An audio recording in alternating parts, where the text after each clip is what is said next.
교회 절기적으로 우리는 대강절 절기를 맞이하고 있습니다.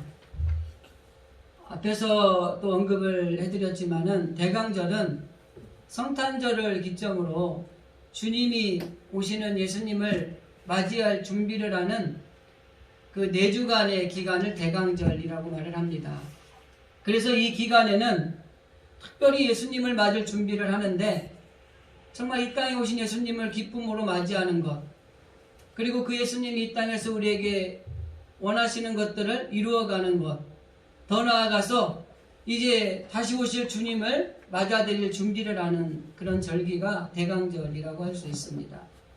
그래서 오늘이 첫째 주일이고 12월 첫째, 둘째, 셋째 주까지 대강절 4번째 주일을 지키게 됩니다. 그래서 이번 대강절 절기에는 특별히 예수님 맞을 준비를 우리가 좀 잘해야 되겠다라는 그런 생각을 하면서 코로나 시기에 세상이 더 힘들어졌잖아요.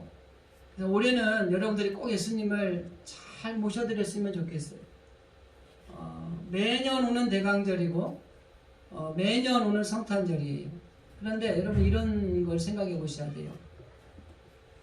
매년 오는 성탄절인데 한 해 한 해가 갈수록 주님이 오실 그 날이 점점 가까워지고 있다는 겁니다.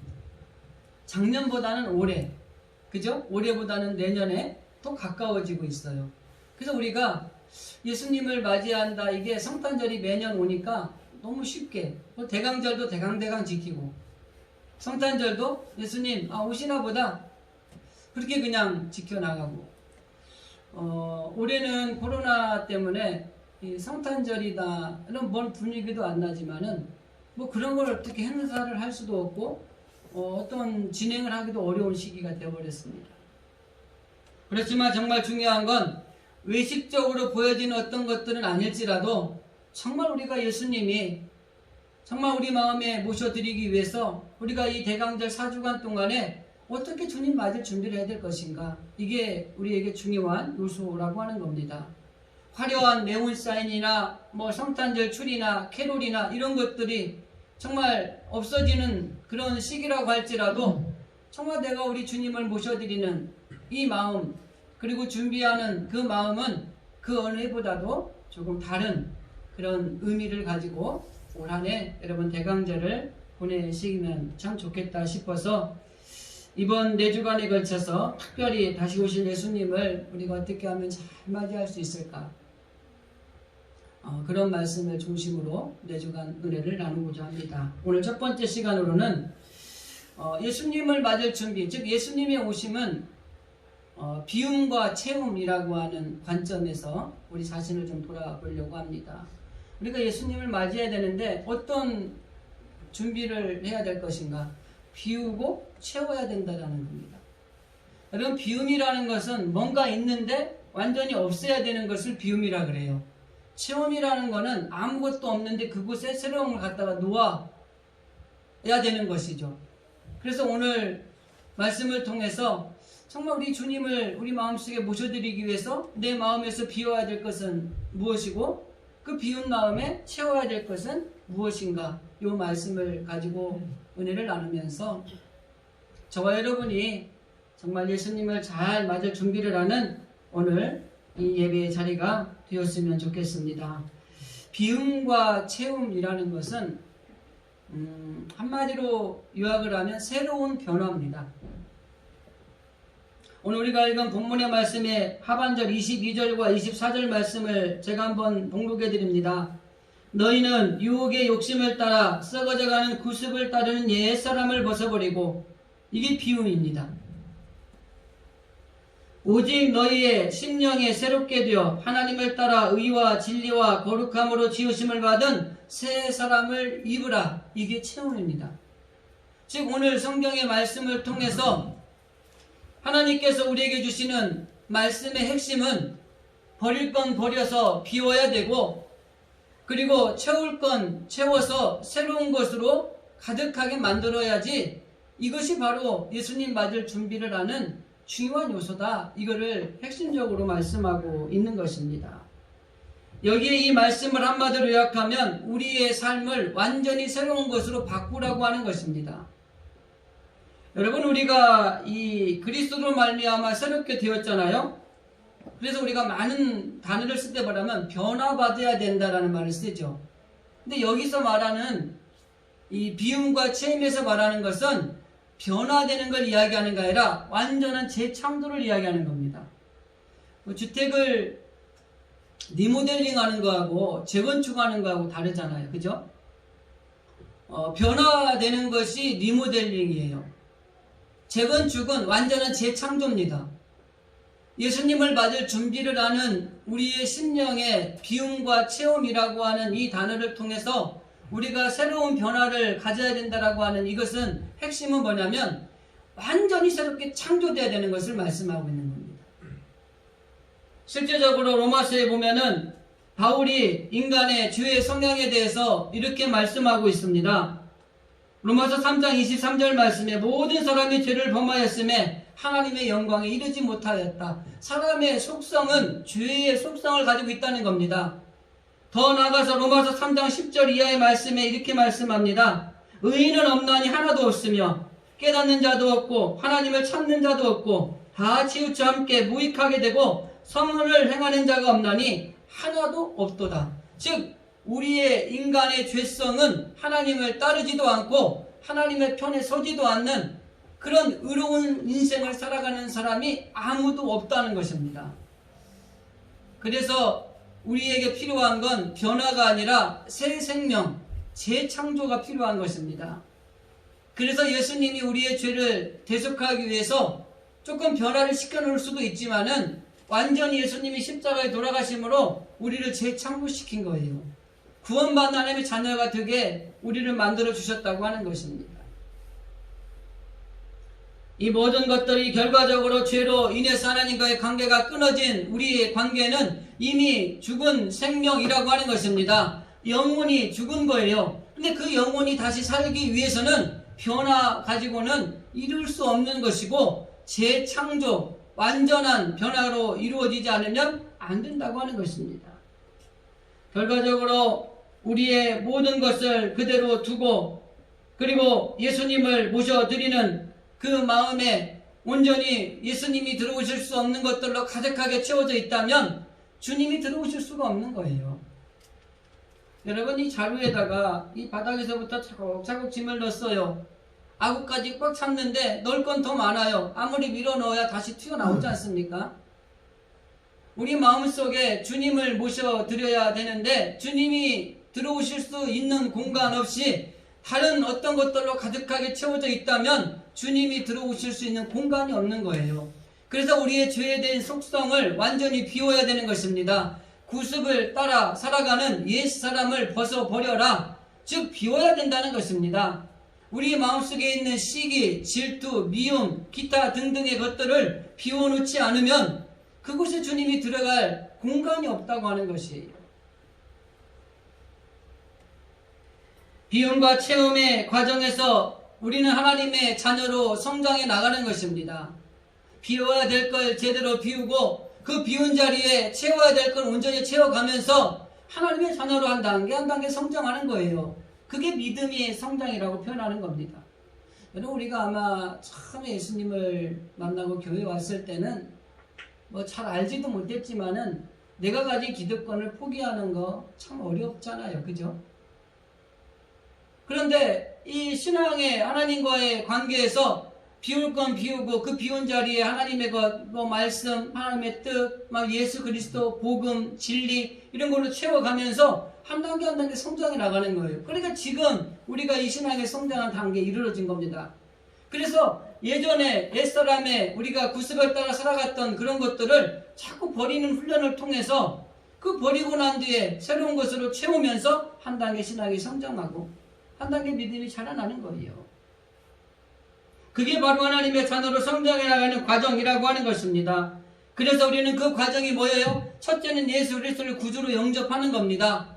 그리고 우리의 죄를 하나님 앞에 회개하는 겁니다. 그리고 하나님의 자녀가 되는 거예요. 이 과정들을 통해서 비워야 될 건 비워내고 그곳에 새로운 것을 채워 넣어서 이제 한 단계 하나님의 자녀로서 점점점 성장해 나가는 거예요. 에베소서에서 6장에 보면 우리가 믿음의 장성한 분량에 이르기까지 성장해 나가야 될 것을 바울은 말합니다. 여러분, 우리가 동일한 숙제예요. 저와 여러분이 어디까지 성장했는지는 누구도 모르지만 하나님만 아세요. 정말 저 구습을 따라 쫓아 살던 옛사람의 것들을 아직도 정말 마음속에 가득하게 채워놓고 있는지, 아니면 그런 것들을 하나하나 버려가면서 내가 이제 하나님의 선하신 뜻과 말씀과 하나님의 복음으로 채워나가면서 하나님의 것들로 채워져 있는지, 우리의 마음을 들여다볼 수 있다면 비움과 체험의 이 비율이 어느 정도 되어 있는가 좀 돌아보는 게 참 중요한 것 같아요. 결과적으로 이 과정을 걸어가다 보면은, 비움과 체험의 과정을 걸어가다 보면은 순조로울 때도 있어요. 그런데 어려운 난관에 부딪힐 때도 있어요. 그래서 전도서 기자인 솔로몬이 이렇게 말합니다. 7장에 보면 행복한 날에는 기뻐하고 곤고한 날에는 되돌아보라. 이 두 가지를 하나님이 병행하게 하사 사람이 그의 장래일을 능히 헤아려 알지 못하게 하셨느니라. 형통할 때도 있고 때로는 곤고한 날이 이럴 때도 있다는 거, 이건 우리 가운데 병행해서 있게 되는 것입니다. 같이 오게 돼 있어요. 순조롭게 잘 이 비움과 체험이 진행이 될 때도 있고, 정말 어려운 난관에 봉착해서 죽어도 못 비우겠다, 이것만은 내가 채우지 못하겠다, 이런 난관에 봉착할 때도 있는 거예요. 한번 돌아보시기 바랍니다. 저도 마찬가지고요. 그러니까 신앙생활 하면서 하나님이 우리에게 요구하는 비움의 것들을, 하나님 이거 비울게요, 이렇게 한 것도 있지만은, 이거 꼭 비워야 됩니까 하나님? 이건 조금 나중에 비우면 안 될까요? 이런 것들이 없었나요? 채워야 되는데, 이걸 채워야 된다 그럴 때 주님 감사합니다, 그거 채워야죠 라고 받아들이는 것도 있는가 하면, 이게 내게 채워서 불편하고 아닐 것 같으면 그거 좀 나중에 채우면 안 될까요? 혹시 이런 것들은 없었는지. 실제적으로 어려운 난관이 많아지고 길어지는 일들이 정말 우리 여러분의 신앙생활 가운데 많았을 거예요. 저도 마찬가지입니다. 쉽게 비우고 쉽게 채우는 것이 정말 10%라면 90%는 어떻게 이걸 키울 수 있어? 이걸 어떻게 채울 수 있어? 이러면서 고민하면서 고민하면서 기도하면서 이렇게 온 것들이 많아요. 근데 여러분, 이걸 아셔야 돼요. 정말 이렇게 어려운 난관에 처해서 비움과 체험이 힘든 고난의 삶을 이긴 끝에는요, 하나님이 예비하신 놀라운 것이 있다는 거죠. 그래서 신명기에 보면은 순종과 불순종을 두 가지를 얘기하는데, 불순종하는 자에게 이런 일들이 일어날 것이고 순종하는 자에게 이런 복이 있을 것이다 얘기하는데, 이 불순종과 순종의 차이가 엄청난 분량의 차이가 납니다. 하나님의 말씀에 순종하면 어려운 난관에 봉착했다 하더라도 비우라면 비우고 채우라면 채우고 그렇게 가다 보면 끝내 하나님께서 선한 것, 좋은 것, 복된 것으로 우리에게 예비하신 것들을 보게 될 것이라고 하는 것입니다. 결과적으로 갈라디아서 6장 9절에 바울은 이렇게 이야기합니다. 우리가 선을 행하되 낙심하지 말지니 포기하지 아니하면 때가 이름에 거두리라.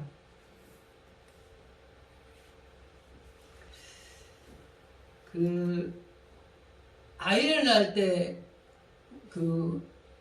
고통이 엄청 심하다고, 남자들은 모른다고, 애가 안 나가서, 그죠? 여러분, 우리가 이 신앙생활이나 삶의 자리를 살아가다 보면은 그 뼈를 깎는 아픔이라는 표현을 쓰잖아요.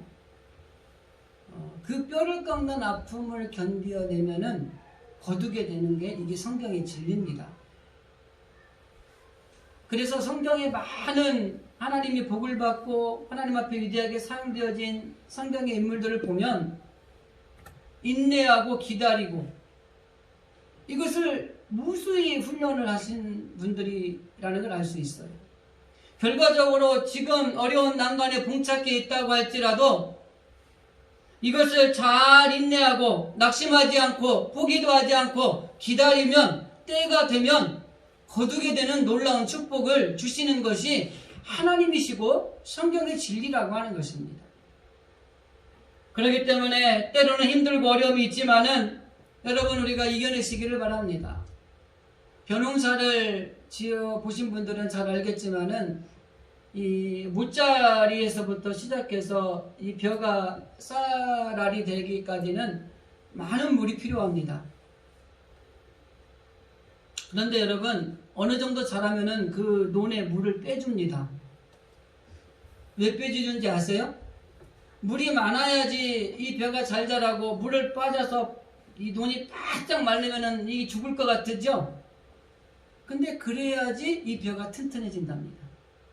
그래서 바람이 불어도 넘어지지 않는다는 거예요.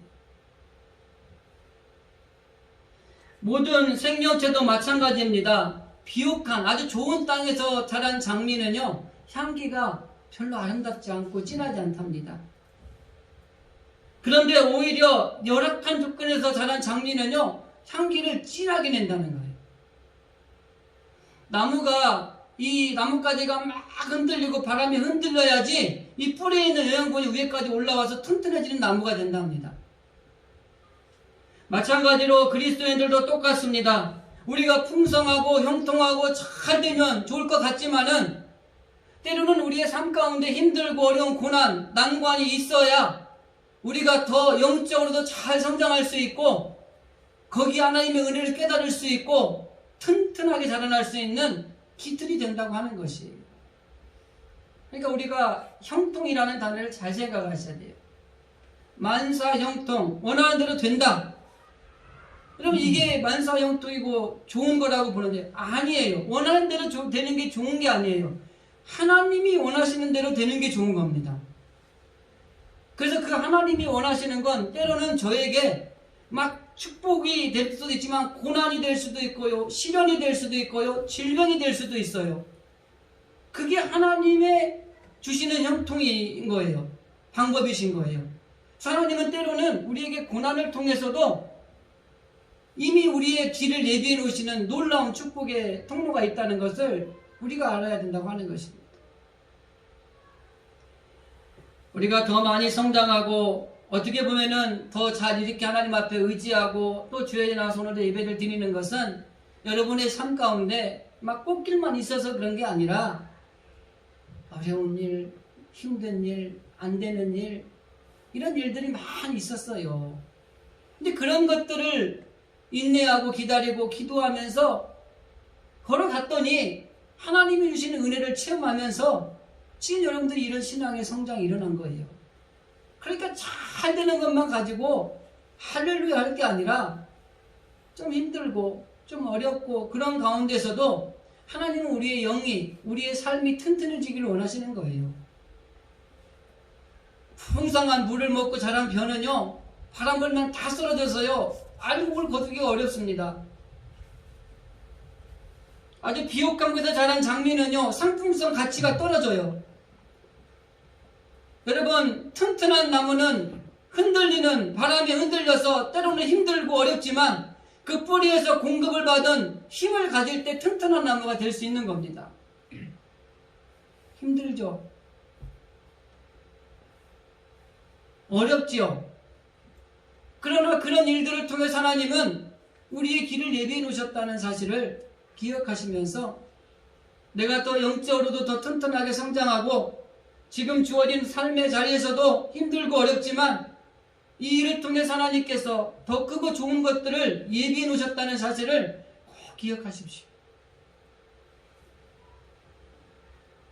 그래서 우리는 어떤 경우에도 정말 하나님께서 우리를 통해서 하시는 많은 일들 가운데 고난이 있고 또 힘든 일이 있고 뭐 세계적으로 코로나로 인해서 우리나라도 경제적으로 뭐 재난지원금 어떻게 줘야 되는지 또 뭐 시끌시끌하죠. 뭐 다 좋습니다. 그러나 정말 중요한 거는 이러한 일들 가운데 결국 하나님께서는 저와 여러분의 삶 가운데 더 성장하고 그리고 더 아름다운 향기를 바라는 그런 것들을 기대하시면서 오늘 이 시대를 살아가게 하는 우리라는 것들을 우리가 기억해야 된다고 하는 것입니다. 자, 그렇다고 한다면 이제 본론적으로 무엇을 어떻게 비워야 되고 무엇을 어떻게 채워야 될 것인가? 첫째, 성경 말씀에 근거해서 옛사람을 비워야 합니다. 여기 옛사람이라고 하는 것은 우리가 그냥 쉽게 이야기할 때 예수 믿기 전의 사람을 이야기합니다. 옛사람은 예수 믿기 전, 근데 모태신앙이 있잖아요. 그죠? 모태신앙은 어릴 때부터 부모님으로부터 받은 신앙이잖아요. 그럼 이 모태신앙의 옛사람은 뭔지 아세요? 본인이 자기 입으로 예수를 구주로 고백하는 순간 옛사람을 벗어버리는 거예요. 쉽게 생각하면 세례를 생각하면 됩니다. 유아세례 받잖아요. 그죠? 유아세례를 받을 때 아이들이 내가 예수를 구주로 고백합니다 이러고 세례를 받습니까? 아니에요. 부모의 신앙의 고백으로 그 아이에게 세례를 주는 거예요. 근데 총회 헌법에 보면 이 아이가 15세가 되면 자기 입으로 예수를 구주로 고백하는 입교의식을 합니다. 근데 본인이 그때 나는 예수를 구주로 고백하지 않습니다 그러면 세례교인이 안 되는 거예요. 완전한. 그래서 어떻게 보면은 옛사람을 벗어버리라는 건 예수 믿기 이전의 것들, 그래서 모태신앙도요, 내가 내 입으로 예수를 구주로 고백하고 그 구주를 내 마음에 영접해 드리는 것이 이게 옛사람을 벗어버리는 통로라고 하는 것입니다. 그래서 옛사람인을 어떻게 알 수 있느냐 하면은 특징이 있습니다. 옛사람의 특징이 한 두 가지가 있어요. 첫째는 예수 믿는다고 하면서 자신이 주인 노릇을 하는 거예요. 이거는 옛사람입니다. 예수님을 따라간다고 하면서 내 마음대로 하는 거죠. 또 한 가지는 하나님의 말씀이나 하나님의 뜻은 생각하지 않고 자신의 모든 삶에 자신이 주인이 되는 겁니다. 결과적으로 자신의 생각과 자신의 뜻과 자신의 계획대로 살아가는 사람이 옛사람이에요. 그래서 기도할 때도 보면은 하나님의 뜻을 생각하지 않고 자기의 계획과 자기의 원하는 것을 막 열심히 나열을 합니다. 그리고 그 기도가 이루어지지 않으면 하나님 앞에 원망을 하는 거예요. 잘 되면 내 탓, 안 되면 조상 탓 하듯이 잘 되면 내가 잘해서 내가 복 받은 거고 안 되면 하나님 탓을 하는 거예요. 왜 그러느냐? 옛사람이 우리 안에 버려지지 않았기 때문에 그러는 거예요. 그래서 우리는 철저하게 이 옛사람, 즉 내 생각이나 내 뜻이나 내 계획대로 살아가고자 하는 이것을 벗어버리지 않고 비워버리지 않으면 우리가 하나님 앞에 온전하게 살아가기가 어려운 것입니다. 그래서 바울은 갈라디아 교인들에게 편지를 쓰면서 육체에 속한 옛사람을 이렇게 표현하고 있습니다. 육체의 일은 분명하니 곧 음행과 더러운 것과 호색과 우상숭배와 주술과 원수 맺는 것과 분쟁과 시기와 분냉과 당듣는 것과 분열함과 이단과 투기와 그리고 저 뒤에 가서 계속해서 언급을 한 다음에 이런 일을 하는 자들은 하나님의 나라를 유업으로 받지 못하느니라. 즉 육체에 속한 옛사람을 가지고 있는 사람은 하나님의 유업을 받지 못한다는 것이 이게 육체에 속한 자들의 모습입니다. 그러면서 이 바울이 오늘 우리가 읽은 4장 24절 이후에 25절에 보면 하나님을 본받지 않는 버려야 될 것들에 대해서 언급을 합니다. 25절부터 보면은 거짓을 버리고 분을 내어도 죄를 짓지 말고 그 다음에 노함과 분냉과 떠드는 것과 비방하는 것을 버리고 음행과 온갖 더러운 것과 탐욕을 버리고 추함과 어리석은 말이나 희롱하는 말을 버리고 어둠의 일을 버리라. 즉 결과적으로 옛사람이 가지고 있는 것들을 버려야 될 것들에 대해서 이렇게 나열을 하고 있는 것입니다.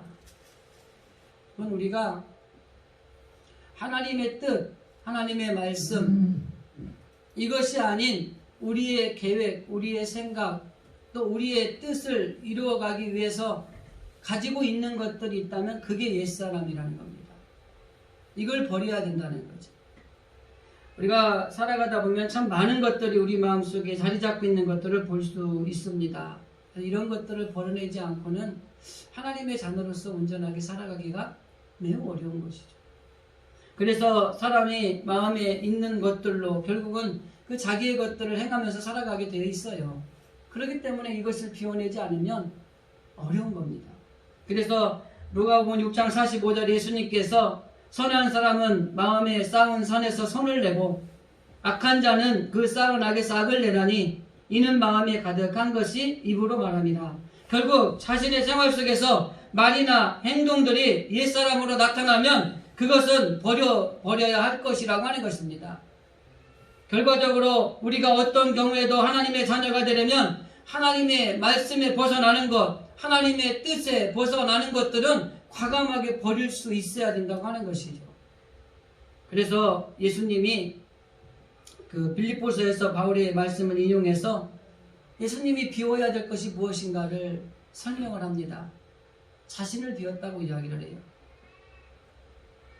빌립보서에 있는 말씀에도 마찬가지지만 신약의 말씀에 몇 군데 말씀을 보면은 자신의 뜻을 버린 예수님의 모습을 발견할 수 있습니다. 요한복음 5장 18절에 보면 아버지께서 행하시는 그것을 아들도 그와 같이 행하느니라. 내가 하는 것을 하는 게 아니라 아버지가 행하는 것을 행하는 것이다. 이렇게 표현합니다. 요한복음 6장 30절에도 내가 하늘에서 내려온 것은 내 뜻을 행하려 함이 아니요 나를 보내신 이의 뜻을 행하려 함이라. 즉 아버지의 뜻을 이루기 위해서 이 땅에 왔다. 이렇게 표현합니다. 그리고 우리가 잘 알고 있는 마태복음 26장에 아버지 만일 이 잔이 내게서 지나가게 하시되 만일에 이것을 지나가지 않게 하시려거든 내 원대로 하지 마시고 아버지 원대로 되기를 원합니다. 자신의 뜻을 비우고 아버지의 뜻을 따라가는 예수님의 모습을 우리가 성경을 통해 발견할 수 있는 것입니다. 그래서 마태복음 7장에서 주님은 말씀하십니다. 주여 주여 하는 자마다 다 천국에 들어갈 것이 아니요 하늘에 계신 아버지의 뜻대로 행하는 자라야 들어갈 수 있느니라. 주여 주여 하면서 자기 뜻대로 행하는 사람들이 너무 많이 있다는 거예요. 그래서 주여 주여 하는 믿음이 있노라 하는 그런 사람이 하나님의 나라에 들어가는 것이 아니라 아버지의 뜻에 합당하게 행하는 살아가는 사람이 하나님의 나라에 들어가기에 합당하다. 이렇게 성경은 말씀하고 있는 것입니다. 여러분 비워야 될 것을 잘 비워야 됩니다. 특별히 옛사람에 속한 것들, 내 생각, 내 뜻, 그리고 하나님의 뜻에 어긋나는 것들을 과감하게 버리실 수 있기를 바랍니다. 그리고 새 생명으로 채워야 합니다. 오늘 24절 말씀에 보면 하나님을 따라 의와 진리와 거룩함으로 지으심을 받은 새 사람을 입으라 이렇게 표현하고 있습니다. 여기 새 사람이라는 것은 예수님을 통해서 성령 안에서 거듭난 삶이 새 사람의 새 생명이라고 할 수가 있거든요. 그래서 이제 우리가 거듭났는지 거듭 안 났는지를 잘 모르는 경우가 있어요. 내가 예수님을 구주로 영접하고 또 회개도 하고 또 믿음으로 살아가는데 내가 거듭이 났는지 아닌지 확신하지 못하는 경우가 있는데 그것을 확인하는 게 딱 한 가지예요. 내가 주님으로 채워져 있는가? 충만해져 있는가? 모든 것을 생각하고 모든 것을 말하고 판단할 때 주님의 뜻을 먼저 생각하고 있는가? 이런 상황에 나에게 닥쳤을 때 주님이라면 어떻게 하셨을까를 먼저 찾는가? 이런 것들이죠. 그래서 내가 주님으로 충만해져 있다. 이것이 우리가 되어 있다면 우리 가운데 새 생명으로 채워져 있는 겁니다. 그래서 정말 중요한 것은 우리가 하나님의 것들, 이 비워야 되는 것들도 중요하지만은 그 비워진 자리에 뭘 채워야 되는 것이 없으면 안 되는 거예요. 우리가 잘 아는 성경의 분행한 이야기, 누가복음에 있는 이야기를 말씀을 드리면 이 귀신 들린 사람이 있었어요. 근데 이 귀신이 이 사람에게서 나갔어요. 나가가지고 막 사방팔방 두루두루 돌아다니는데 갈 데가 없는 거예요. 가지고 안 되겠다 그래서 옛날에 나온 집을 가봐야지 그리고 거기에 왔어요. 근데 거기가 비었는데 깨끗하게 청소를 해놓은 거예요. 그러니까 갈 데가 없으니까 돌아다니던 귀신 7마리를 같이 데리고 와갖고 거기 들어간 거예요. 근데 이 사람이 옛날보다 더 7배나 더 심해진 거예요. 어려워진 거예요. 비우는 거 너무너무 중요합니다. 근데 비워놓으면 안 돼요. 그 비운 자리에 새 생명, 새로운 것으로 채워야 됩니다. 비웠는데 새로운 것으로 채워놓지 않으면 나간 귀신이 돌아다니는 친구 귀신들 데리고 들어와서 더 힘들고 더 어렵게 만드는 거예요. 정말 중요한 것은 여러분, 우리가 어떤 경우에도 우리 가운데 비워진 그 자리에 계속 비워놓으면 안 되고 새로운 것, 새 생명으로 채워야 된다고 하는 것입니다. 베드로 사도는 이렇게 말합니다. 이렇게 자기가 채워야 되는데 채워지지 않은 것들을 이야기하면서 개가 그 토하였던 것에게도 돌아가고 돼지가 씻었다가 더러운 구덩이에 도로 누웠다라는 표현을 합니다. 결과적으로 이 말씀은 뭐냐면 이런 불행한 사태가 일어나지 않도록 내 마음의 옛 것들을 비워버렸으면 그 안에 새로운 것으로 채워놔야지 나갔던 귀신이 들어올래도 들어올 수도 없고, 그리고 그 채워진 마음 속에 하나님의 놀라운 축복의 자리가 이루어진다고 하는 것을 말씀하고 있는 것입니다. 그러므로 여러분, 우리 마음에 채워지지 않은 것들이 있으면 여러분들 정말 새로운 것으로 채우는데 우리가 늘 애써야 됩니다. 그게 신앙생활이에요, 사실은. 비운 마음을 계속해서 치우지 않으면 나갔던 귀신이 7 귀신을 데리고 들어와서 이전보다 더 심하게 되는 이런 불행한 사태가 이루어지는 것입니다. 자, 그러면 이 비워진 마음에 무엇을 채워야 될까? 채워야 되는 대표적인 본으로 빌립보서 2장 5절에 이렇게 말합니다. 너희 안에 이 마음을 품으라. 곧 그리스도 예수의 마음이니. 우리의 옛 것을 비운 우리의 마음에 채워야 될 것은 예수님의 마음이라고 하는 것입니다. 그러면서 2장 6절부터 2장 6절 8절까지 우리가 채워야 될 예수님의 마음이 어떤 것인가 말하면서 그는 근본 하나님의 본체시지만 하나님과 동등될 것을 취하지 않고 마지막 부분에 십자가에 죽으시기까지 하셨다, 이렇게 말씀하셨습니다. 우리 마음속에 옛것을 비우는 거 너무너무 중요합니다. 그런데 그 비워진 자리에 예수님의 마음으로 채워야 됩니다. 정말 겸손하시고 정말 생명을 아끼지 아니하시고 정말 우리를 위해서 모든 걸 주시는 그 예수님의 마음으로 우리의 비워진 곳에 채워야만이 우리가 이겨낼 수 있다고 하는 것입니다. 결과적으로 예수님의 마음은 하나님의 뜻에 복종하는 것입니다. 이 예수님의 마음은 내 생각과 내 모든 것을 다 비우고 하나님 아버지의 뜻에 복종하는 것, 이것이 예수님의 마음이에요. 즉 예수님은 정말 자기가 이 십자가를 지는 것 자체가 본인이 하기 싫지만 그것을 지시하겠다는 거예요. 원래는 사람과 같은 존재는 아니지만 동등한 위치로 내려오셨다는 거예요. 그리고 그들을 위해서 자기의 목숨을 내어놓으셨다는 거예요. 이게 바로 이 예수님의 마음이라고 하는 것입니다. 전도서 12장에 보면 일의 결국을 다 들었으니 하나님을 경외하고 그 명령을 지킬지어다. 모든 사람의 본분이니라.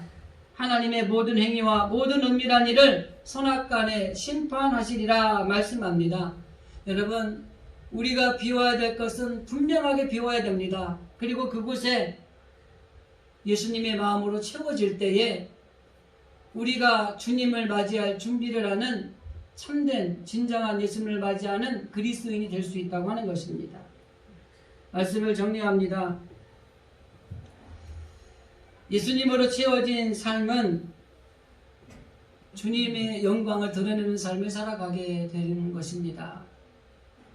그래서 때로는 지금 현재의 삶이 고달프고 힘들고 어렵지만 그럼에도 불구하고 주님을 바라보며 인내하고 기다리는 삶을 살아가는 사람이라고 하는 것입니다. 오늘 우리가 억지로가 아니라 우리 마음에 채워진 하나님의 그 말씀으로 예수님의 마음으로 가득하게 채워져서 여러분들이 주님을 맞이하는데 부족함이 없는 그런 믿음의 그리스도인들이 되시기를 간절히 원합니다.